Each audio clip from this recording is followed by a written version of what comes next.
in a nation shaped by resilience, in a land where the Atlantic waves kiss the shores beneath the historic cotton tree, where stories of survival, strength, and struggle live in every village. A new chapter was waiting to be written, and this time it would be written by a woman. Her name was Dr. Aminata Kagbo. She was not born into politics. She was not raised in privilege. She was born in a small village in Koinadugu district where electricity was rare and clean water was a daily prayer. Her mother sold groundnuts by the roadside under the hot sun. Her father was a humble schoolteacher who believed that education was the only inheritance he could afford to give his children. At night, young Aminata studied under a kerosene lamp.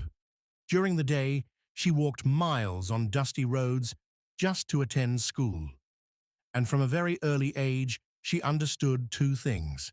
Poverty was real, and silence would never change it. She worked hard. She earned a scholarship to Fura Bay College. She studied law. She became a development expert. Opportunities opened abroad. But unlike many who leave and never return, Aminata came back home. Because she believed Sierra Leone deserved better. She traveled across Bombali, Bo, Kenema, Port Loko, and the western area rural. She worked with women farmers who had no access to loans. She defended market traders against unfair treatment. She stood in courtrooms and challenged corruption. She advocated for free education for girls. Slowly, people began to notice her. Market women would say, "Not this kind leader we need."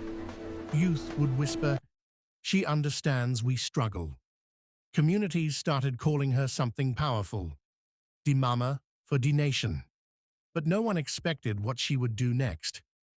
One morning, standing before cameras and microphones, Dr. Aminata Kagbo made an announcement that shook the country. She was running for President of the Republic of Sierra Leone. The reaction was immediate. "Politics nor be for woman," some elders said. "She go fail," her opponents laughed. Radio talk shows exploded with debate. Who go vote for a woman? But something was different this time. The youth were tired of unemployment. Graduates were frustrated. Mothers were exhausted. Communities wanted change. And Aminata's message was clear and simple. Salone for all, no one left befo. She did not promise magic. She promised systems. She promised accountability. She promised opportunity. Her vision focused on 5 pillars: quality education and digital innovation, healthcare reform, youth employment and entrepreneurship, women's economic empowerment, and zero tolerance for corruption. At her rallies, she spoke in Creole, in Menda, in Temni, and in English. "Me people dem," she would say, "we nor need strong man. We need strong systems. We nor need noise. We need progress." Then came the debate that would change everything. On national television, facing seasoned male politicians, she stood calm and composed. One opponent smiled and said mockingly, "Madam Kagbo, running a country is not like running a charity." The room grew quiet. Millions watched from their homes. She looked directly into the camera, and with steady confidence, she replied, "You're right. Running a country is about protecting lives, managing resources wisely, and planning for the future.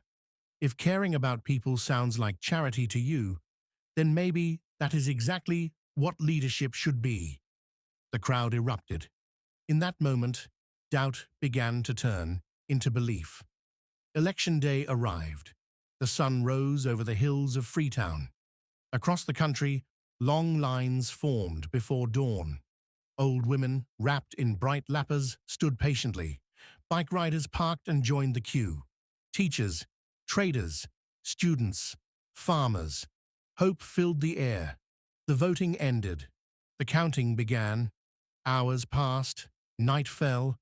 Tensions spread across the nation. Families gathered around radios, phones buzzed with rumors. Silence felt heavy. Then, just before sunrise, the announcement came. Dr. Aminata Kagbo has been elected President of the Republic of Sierra Leone. For a brief moment, there was silence. Then cheers erupted. From Lumley Beach to Makini Town, from Bo to Kenema, from the smallest village to the busiest streets of Freetown. Women cried tears of joy. Men clapped in disbelief. Youth danced in celebration. History had shifted. For the first time, Sierra Leone had elected a woman as president.